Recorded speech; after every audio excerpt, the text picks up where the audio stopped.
It's that time of the year where you're probably looking around and saying, what can I pick up to upgrade my PC? I just built it a couple years ago, and you're like, you're not ready to go to a whole new platform just yet, but you want to get a few components that can take it up to the next level right now, and you get more value and more longevity out of your current system.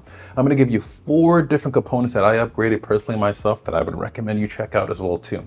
Starting off with the GPU. So I actually upgraded finally from the 30 series up to the 40 series, specifically the 4070 Ti, and even more specifically the Asus ProArt 4070 Ti OC edition.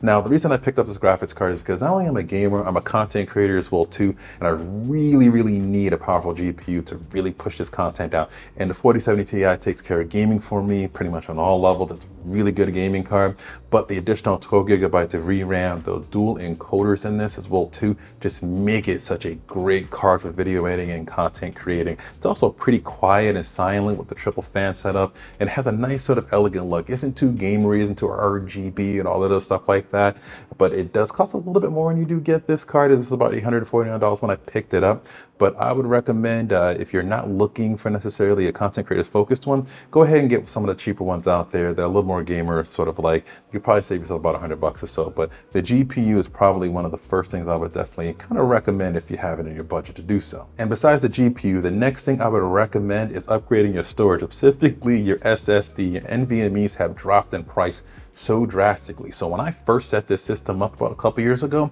I actually picked up Gen 3 drives. I actually had some already hanging around, and I started off with that even though my system could support Gen 4 because the pricing just didn't make sense. Now everything tanked down so low, and specifically ones that I have are the Kingston KT3000s. They've sent those along to me. Shout out to them. Thanks for that. They're not sponsoring this video, but it's a couple components they sent to me.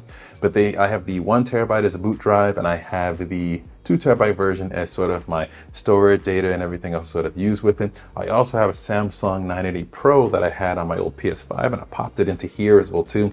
And I really noticed the pickup going from Gen 3 NVMe's to Gen 4. There is that noticeable, just a little bit faster speed, a little bit quicker boot times, just overall more responsiveness in the Gen 4 side of things. And it's been one of the best upgrades I think I've done this year. Now, the next thing that I upgraded, which was pretty cool, was my RAM as well too.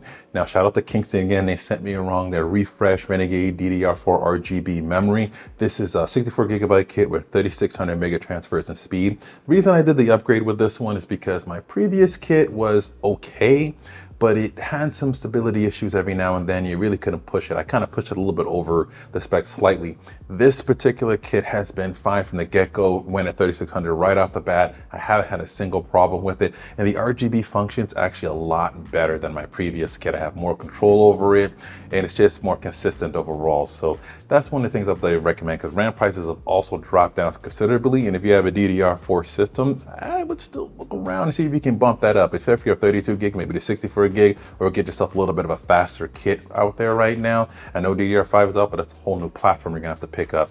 But I definitely, at the prices right now, take a look at the RAM.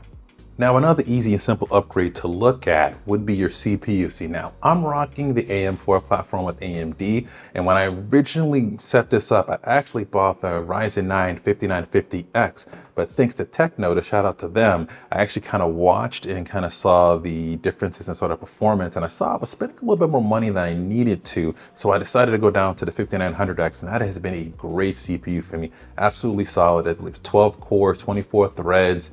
It's been an amazing beast of a processor for me. You probably don't even need something that high.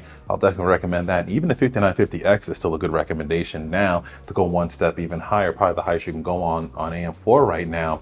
And even the pricing right now is a lot better than it was sort of before. So if you do have an AM4 system and your board can support it, or probably simply just a BIOS update, look at upgrading your CPU to one of either Ryzen, to one of the higher Ryzen 7s, or look at a Ryzen 9 and get the little extra bump in speed overall with it.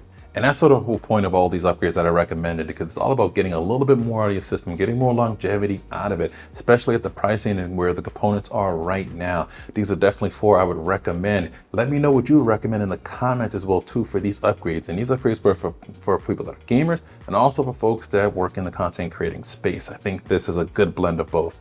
Let me know what you guys think in the comments. Thanks for watching.